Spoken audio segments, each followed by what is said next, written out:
देखिए आगे का क्वेश्चन डिस्कस करते हैं। क्या कह रहा है कि सिंक्रोनस जनरेटर से पांचवा हार्मोनिक्स वोल्टेज हटाने के लिए कॉइल में कितने डिग्री का शॉर्ट पिच होना चाहिए। देखो इसको निकालने के दो मेथड हैं, इसको निकालने के आपके दो मेथड हैं। चलो पिच फैक्टर 72 है। पिच फैक्टर का फॉर्मूला बताओ तुम्हें। आंसर से 72 है। आंसर 72 पिच फैक्टर का फॉर्मूला बताओ। याद नहीं याद है, तुम बताओ। बताया था ना उस दिन। देखो पांचवें हार्मोनिक्स में, ठीक है, पांचवें हार्मोनिक्स में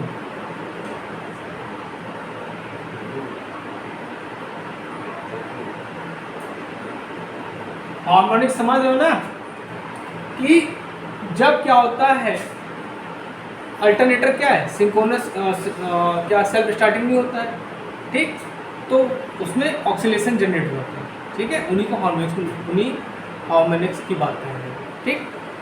अब देखो पांचवें हार्मोनिक्स में देखिए के पिच फैक्टर का फॉर्मूला क्या होता है,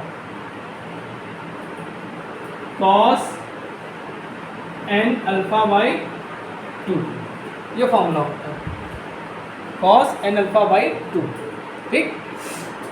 अच्छा अब पांचवें हार्मोनिक्स में ये kp की वैल्यू होती है वो 0 हो जाती है। kp की वैल्यू क्या हो गई,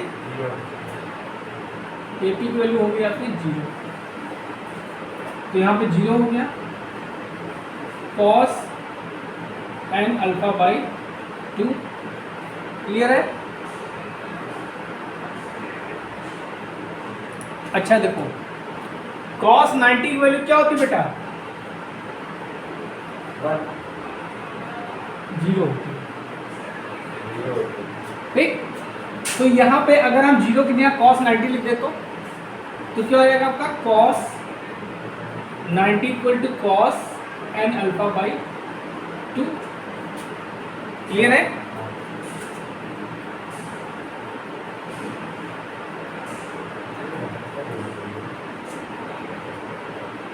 अब हमने क्या किया, यहाँ पे पांचवा हार्मोनिक्स है तो यहाँ पे n की वैल्यू कितनी रखेंगे, 5, तो क्या आ जाएगा cos 90 इक्वल टू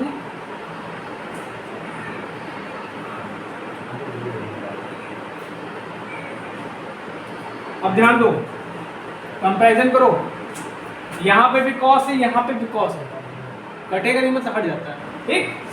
तो 90 equal to n alpha by 2 हुआ, क्लियर है। अच्छा ये इसी तरह आपके न्यूमेरिकल से आपके कंपटीशन में पूछा है, क्लियर है। तो ये कितना होगा, n alpha equal to 90 into 2, अब n की वैल्यू कितनी थी, पांचवा है, 5 अल्फा इक्वल टू 90 इंटू 2, तो अल्फा इक्वल टू कितना हो जाएगा, 90 इंटू 2 बाई 5, 5 इक्के 5, 5 इक्के 5, 5 चौ 40, तो अल्फा की वैल्यू क्या होगी, 18 गुने 36, 36 डिग्री, कितना आएगा, 36 डिग्री इलेक्ट्रिकल। एक तो ये होगा, एक फॉर्मूला हमने तुमको बताया था,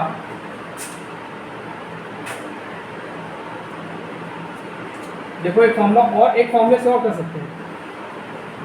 हमने बताया था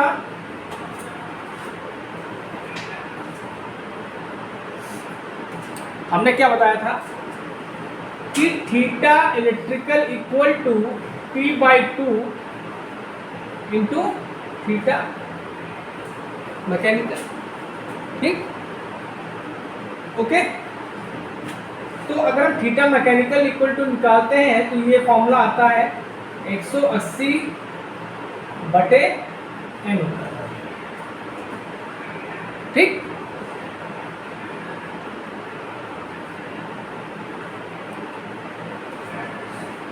तो यहां इसको क्या लिखेंगे, शॉर्ट पिच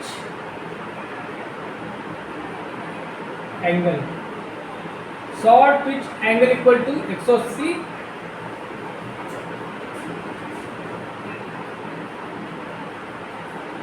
इसको छोड़िए, ये फॉर्मूला आपको याद रखना है, ठीक है, इससे मिलीमीटर सबके आते हैं।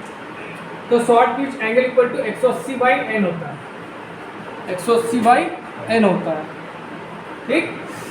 अच्छा 180 क्या हो गया, एन कितना है 5, 5 में बात कर रहा है, इसको बात करो डिवाइड करो, क्या आ गया 36 डिग्री।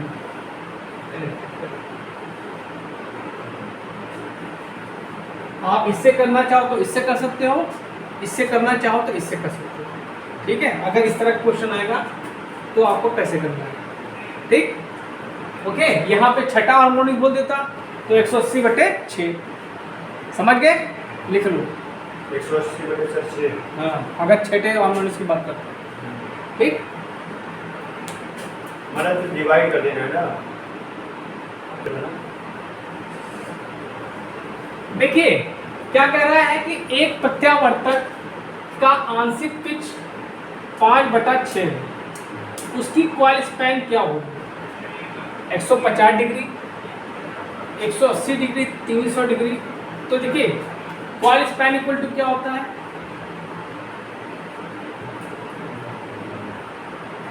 180/n, ठीक।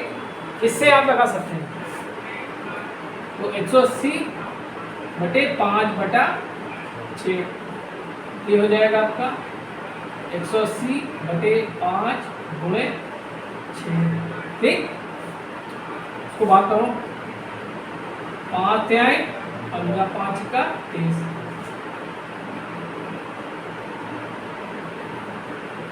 कैसे बताया कि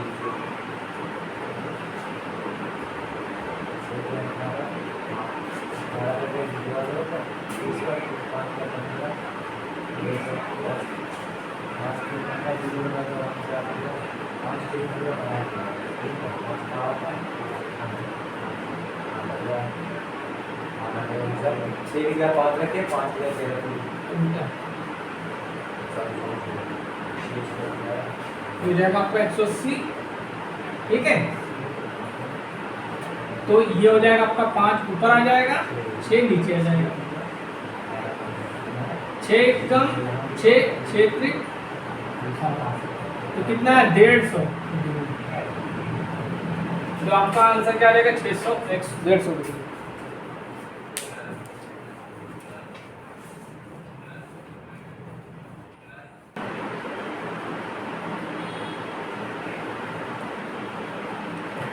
चलिए अगला क्वेश्चन देखते हैं, क्या कह रहा है कि पावर फैक्टर सुधारने की विधियां, स्टैटिक कैपेसिटर, सिंक्रोनस कंडेंसर, कला अग्रकारी का प्रयोग सभी।